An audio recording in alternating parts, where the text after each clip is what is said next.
everyone and welcome to today's video. Now today I'm going to be talking about the week 6 matches for the Summer Stage qualifiers. This is the final week for the Summer Stage before we start the play-ins.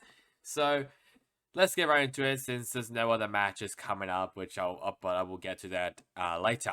So here are the week 6 matches. And we'll first start off with the New York Excelsior versus the Vancouver Titans. This was a very important game, especially for the NYXL. I'm pretty sure if they did win this, then they'll be officially locked into the for the play-ins, and they were officially locked in after their win against the Titans.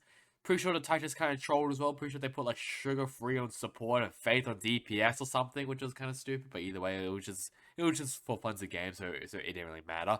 But Fitz, he got MVP for this. Obviously, Arctic Peninsula and Savasa, there were the two maps that Vancouver Titans won, which means that it was 3-2 to the NYXL.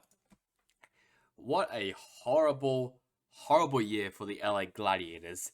I remember when this team, they were like the top team in the Spring Sage, and now they have just, they have miraculously fell off, during the Summer Stage. Even though, yes, the Boston Uprising is a very, very difficult team, they are one of the favorites to win the playoffs.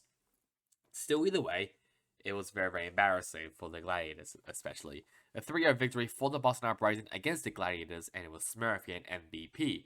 The Florida Mayhem, they win against the LA Valiant, a 3-0 victory for them. Marriage again MVP. Shout out as well, I'm pretty sure they put Checkmate back on tank, and Nos was on support, and it was just weird. It was some interesting role changes during this week. It was very, very strange, but it was quite funny either way.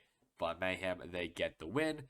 And for the final one, the final 3 matches, we have the Toronto Defiant versus the Washington Justice. And it was a 3-1 victory for the Toronto Defiant against the Justice. Eigenville was the only map where the Justice won, and it was Sir Majid getting MVP. Is this Sir Majid's first game that he was back? I'm not really too sure, but because I'm pretty sure he was out for a very, very, very long time, pretty sure because of visa issues, I'm guessing. Not really too sure, but luckily he is now back with the Toronto Defiant, and could we maybe see the Defiant in the playoffs? I don't know, I'm not really too sure. Houston Outlaws, they win a very close game against the London Spitfire. To be fair, the Outlaws, it didn't really matter if they win or lose. They were already locked into the playoffs, so it really did not matter. But it was still kind of surprising to me that the Spitfire almost won this map. This match, I should say, actually. It was 3-2 victory for the Outlaws. Prelic again MVP, and London Spitfire only won against the Outlaws in Midtown and New Queen Street.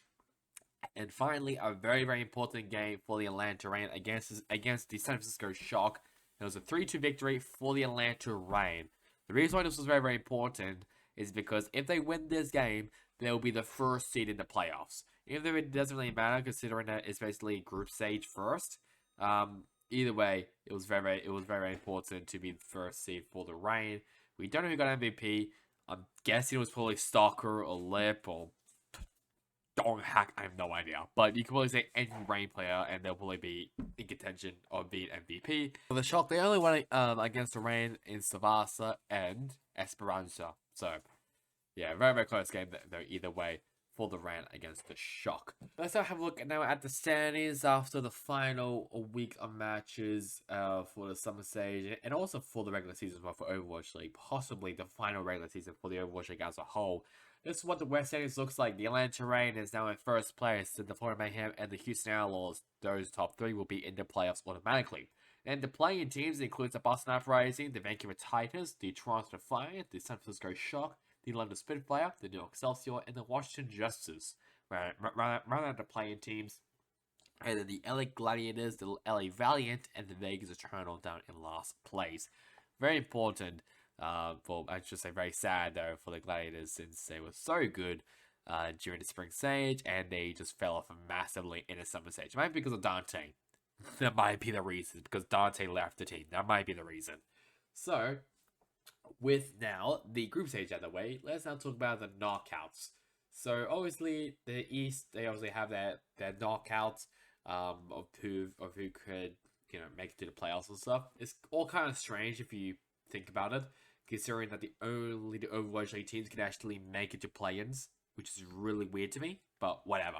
So, for Group A, the Hangzhou Spark won against the Dallas Fuel to advance themselves up into the grand final. While in the low bracket quarterfinals, Dreamers won against Panthera, which was pretty shocking. No, never mind. Never mind. Dreamers was the first, I'm pretty sure, if you're talking about contenders. Pokerface won against Rhodes. Pokerface, though, they continue their surprising run as they beat out Dreamers in the low bracket semifinals. A very close game, though, 3-2. And I'm pretty sure 5 days, they are going to be versing the Dallas Fuel for the final spot for the grand final for a possible chance of being the first seed in the playoffs. And over in Group B, the Dragons in charge, and they went home early thanks to the Seoul Dynasty and Sin Preza Gaming. The Dynasty, though, they continue their run as they beat Sin Preza Gaming in the low bracket semifinals. Pretty surprising, though, O2 Blast, they won against Seoul Inferno to advance themselves into the grand final, which means that possibly, if they beat out either Seoul team, they'll be in the playoffs. I think. Correct me if I'm wrong, but I'm pretty sure. But I will talk about the sanities for this weird crap afterward. But it'll be Seoul v Seoul in the low bracket final to be in the grand final, which is pretty exciting to see. Now, this is the standings I'm talking about. So the Seoul Dynasty and the Guangzhou Charge, both of them have been locked into the play-ins. But for some reason, correct me if I'm wrong, and Hangzhou Spark, they're basically qualified for the playoffs as well. For some reason, the contender teams cannot make it to play-ins, but I don't know if they can make it. So, as you can see here, the next 4 Overwatch League teams who don't directly qualify for playoffs advance to play-ins. So I'm pretty sure that means if O2 Blast, for example, if they win against whatever Seoul team, I'm pretty sure they will be in the playoffs, which does not make any sense to me. I don't know how this knockout results work. I'm guessing it's by average. So if O2 Plus wins, I'm pretty sure they'll have a better average maybe than Seoul Inferno. I'm not really too sure. I can't be bothered to do the math in my head, I'll be honest, but it's just really weird. So basically, now, okay, I'm pretty sure that the Shanghai Dragons was hoping that either Seoul Inferno or the Dynasty, but mainly Seoul Inferno, beats out O2 Blast in the grand final, so then the Shanghai Dragons will be in the play-ins.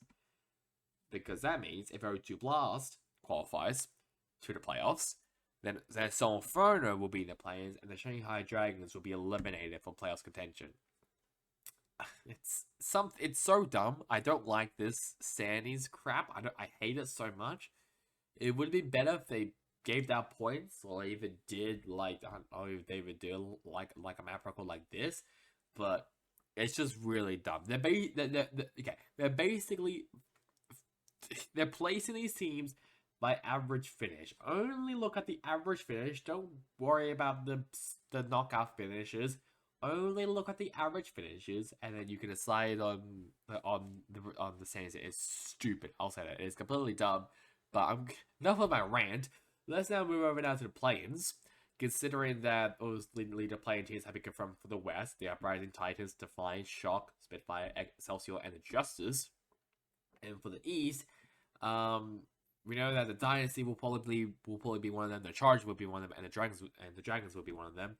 And then the last spot will depend on if pretty sure the Seoul Dynasty wins against Seoul Inferno. I think.